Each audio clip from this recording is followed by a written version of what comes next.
When the woman wants peace, she wants the relationship restored. When the man wants peace, he wants the fellowship restored. He wants to be able to gist with his woman. He wants to be in the car and share a joke and jabber like, have fun now. Why are you not talking? When the woman feels the relationship is missing, she's not pretending, but she's emotionally unable to be in fellowship. She could temporarily, but she can't for a long time. So, because the man wants peace superficially, he placates. What that means is he will often bypass the real issue to actions that he hopes can restore the fellowship. He can buy suya, bring it home. He can peck and hug her. He can burst into the room and be like, hey, baby. As if nothing is happening. And she's just like, who is your baby, please? You know, and he can try to tickle her and make jokes or send her an Instagram link like, how much and she's like, what's funny? You know. So true. So he's placating. Guess what? As he persists in placating, she will feel emotionally ignored and invalidated. Meaning, what bothers or hurts me is not weighty enough for you to actually do the work of restoring relationship. On his side, as she feels emotionally bypassed, invalidated, and she's shutting down, he is then confused in the beginning and then ultimately frustrated that his efforts, so he becomes like a difficult person to him. Is that correct? Yeah. Have fun now, haba. Like, women are just weird, but in her mind she's also thinking, but men are just weird. Why do you leave the issue that we have raised that I'm unhappy about and you brought Gizdodo? Why? Why do you think Gizdodo is the solution? Right? Now remember again that for a man, sexual intimacy is a way of fellowship, of connecting. For the woman, sexual intimacy is a reflection of depth. If I feel like I'm in a great place with you, that woman is thinking to be intimate. If I want to be in a great place with you, the man is thinking to be intimate. So in the midst of placating, he's trying to be intimate as his way of languaging, I want you. Whereas to her, it is looking like, how can you not work on reaching my heart, but you want my body? You know, and this is just a case of two honest, kind people just misunderstanding themselves. That's a foundation to understand what peace means for both parties. The second or third thing I would now like to highlight is that we actually have different conflict personalities. Some people go toward conflict. Their response in the face of, you know, a discomforting experience is fight. But that fight is not necessarily fight against you. It is fight for something. So some people by personality, sometimes it's a man, sometimes it's a woman who wants to say, let's talk about it. I'm not happy about this. This didn't make me happy, or this is something you did wrong, etc. And their response from their prefrontal cortex, when there is that activation, no, it's from the amygdala, is that it's a fight response. So they want to move toward a conversation. They are agitated about it. They're passionately sharing their views. And for somebody else, it is flight. They are extremely uncomfortable about confrontation, right? And what will likely happen is that based on your conflict personality, one person will seem like the peaceful person. But listen up here, because it can transform your marriage. The person that has flight as their amygdala response in conflict is not necessarily peaceful. We have to stop associating a refusal to communicate displeasure to peace. It's a religious paradigm, and it is damaging to intimacy. Because it will come through unconsciously when you say things like, I'm trying to let us have peace, but it always looks like you are just always for trouble. So when the one who is using flight as their response criticizes the person who wants to engage, and they call it that they are being peaceful, the other person is not, that emotional labeling will ultimately make the person who is more prone to a conversation to be silenced. When they are silenced, the real war has broken out in that marriage. Wow. So I beg you, it is better your spouse is saying, I'm not happy. See this thing, even if they sound petty. So that time that I told you, no.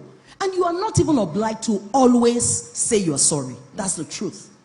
But your response can be, I hear, help me understand it. You are permitted to say, but I don't agree. But for you to always shut them down and to say that they are seeing it the wrong way, or they are being difficult, or they are not protecting the peace, you are ruining emotional intimacy. You will not create a safe space in that relationship. And men do this to women, women do this, not man, it's not husband or wife. Yeah, that's a critical factor. You have to study your conflict personalities and be thankful for the way each other can complement themselves, right? Now, let me go to the final thing I want to highlight about the actual, before I talk about the actual communication just a bit, I want to add something to the mix that I think could be a real game changer. I wanted to highlight around conflict navigation, the difference between remorse and repentance. If you are sorry, but you continue to do it, then your sorry no longer carries weight. You may be remorseful, but if you are not repentant, you are still going to push your partner, your spouse, to a place where trust is broken, and the conflict resolution process becomes unenjoyable. The reason your husband will want to sit, or your wife will want to sit with you when you say, can we talk? And they will be open to that process, is when they have a conviction that conversations lead to action. They now are able to make that investment because they know, and you also have to practice that. If I hear you tell me what you're not happy about, I'm going to work on it. If I talk to you about what I'm not happy about, you're going to work on it.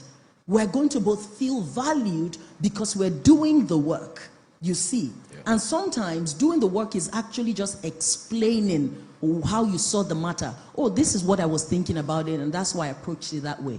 Oh, this is how it made me feel. I'm sorry about that. But when you are not repentant, even if you are remorseful, now let's not even start with those who are not remorseful. There is that. Whenever you are not remorseful, you hurt your partner twice. You hurt them by what you did, and you hurt them by dismissing the impact of what you did on them.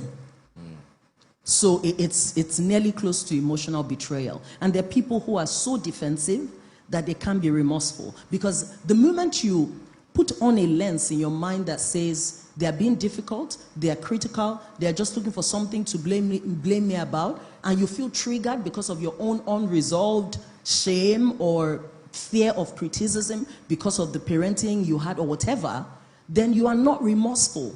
You even weaken the possibility of shared healing because they felt heard and you repaired that relationship. But let's even say we're dealing with people who are putting in the work to show they love themselves and there's remorse. It must move to repentance. When you're now looking for a way to, okay, they don't like this thing. And what a person likes is not always necessarily about good and bad. You may just not like it. I have a younger brother who is extremely playful. Guess what? In university, I said to him a lot, this thing is going to put you in trouble in marriage. Just teased women relentlessly. Everybody laughed about it. But by final year, I started to say to him, you need to mature out of this thing. He got married maybe like 2012. That's 3+ years ago. I was at the wedding, because I'm now DDK, it mattered because when his wife came to meet me, when he brought her, and it was the first time I met her, I was even in church. She had listened to the message, had attended my conference the week before. I believe there was something about him saying, I have mentored him, that gave her peace. I don't know if you understand. Yeah. Oh, DDK is my big sis. And she came, I said great things about him, and I said, look, these are things you would also help him work on, but he's a great person. And then she comes back and she says, my husband is very demeaning. Didike, I need to talk to you. And he said, I'll drive her down. I said, don't drive her down. Let her come alone so that she can say what's in her heart. My husband is very demeaning. The moment she said it, I knew what she was talking about. That he said things in public that privately I would wonder, why would you say that about me? Why would that be funny to you? And he was just like, she doesn't take a joke. Then don't joke that way about her. That's all. True. Shouldn't be that deep, you see. So those are just underlying considerations you can make. My final thoughts on the example you were giving, which is around now communication. Here is what I would say. In every marriage, primarily, this is my belief, I would say that the husband, primarily, for the most part, should be in charge of conflict resolution. That's what I would say. I think that men can hear it and say, that's unfair, you know, and I'm happy to hear the perspective. But I would say, if I think about it, for many reasons, for many different reasons, you know, look, this is what I want to say. If your wife can feel a sense of safety in their relationship with you, they will eat from your palms. I'm telling you. It's such an easy way to win. If your wife can feel covered, shielded, because look, women are out there doing all these great things. It's only in the context of marriage that they may get this opportunity to be treated, to be cared for. In that, do you understand? That's the only place she may be someone's baby. Yeah. So I don't know then what is the purpose of this masculinity? Why do you have all these beards and broad chest and biceps if you can't wrap your arms around your wife? So what's the whole purpose of everything? They say we don't know. Who is talking to women? I think you could do that. Yeah. And I know it's not easy. I know women can be a lot. We can be a handful. Yeah, we can. But you know, yeah, you can work at it. And I promise you, if you do it more times than not, something shifts. When you teach your wife to do it, you do it enough that if they see a shift and something has gotten to you that hurt you, they're going to feel the need like, what's up? Something is off. That's not how my man responds. So I would say that a man should be in the pursuit for the most part, right? Even if you start from 60%, 6 out of every 10 times, let me be the one who says, Alpha, your mood has changed. Are you good? Do you want to talk about it now? Something like that. Okay. But if you know something is happening in your marriage and you are using suya to cover it, you will pay with something suya can't buy. If something is happening, in fact, I think the safe thing is just go and be sure. Is something happening? Are we good? Good. You see. So I would say take that as an approach. Secondly, I would say always hear as a competence. Always hear. Even if you don't agree, hear first. Without feeling like you're being attacked. Hear it first. You know, and replay what you've heard back to them. Is this what you mean? What hurt you there? Then really understand what they're not happy about. My final layer on it, and then of course if you understand what they're not happy about, you can then ask what you can do to make it better, etc. The final layer is that there's a temptation you must not fall into. It is from a bigger context or a bigger concept, but I'm going to pull out this part of it that people fall into a lot. It's called reverse victimization. Don't fall into reverse victimization in a conflict conversation. What that means is, you told me you are not happy. Say it to me, be like, hey, Didike, I'm not happy about, you know, I told you we're leaving at 6 a.m. Say something you're not happy about. Okay, Didike, I'm not happy about what's happened. You told me we're supposed to go for an event, but you didn't even communicate to me. What happened? Okay, so if I want to now start to remember all the times that I will call you, you will tell me you will get ready in 15 minutes and you're never ready, will we even still be married right now? As in, this is not even fair. I'm now the victim. It's not even fair that you will say something like that. Do you know the ways that you've also hurt me? Do you know how many times I just swallow it and I let it be for peace to reign? I don't feel like I'm even seen for all the kind things. We do this all the time. The moment you reverse victim, you break the sense of safety that they should speak to you the other time. You don't lead it to a resolution. We always have something we're not happy about too. If you didn't choose to say it when your partner was saying it, let them say their own. In fact, in that conversation, you can be like, tomorrow, since we are now discussing this thing, there was something me to about, let's still talk about our own. But not then, not then. Where at the end of the day, in fact, it's so manipulative in some cases that you now start begging me. It's just not fair. Then the person's answer, I'm sorry. I didn't know it made you feel that way. Do you catch it? Yes. Was that a blessing? Yeah. Okay.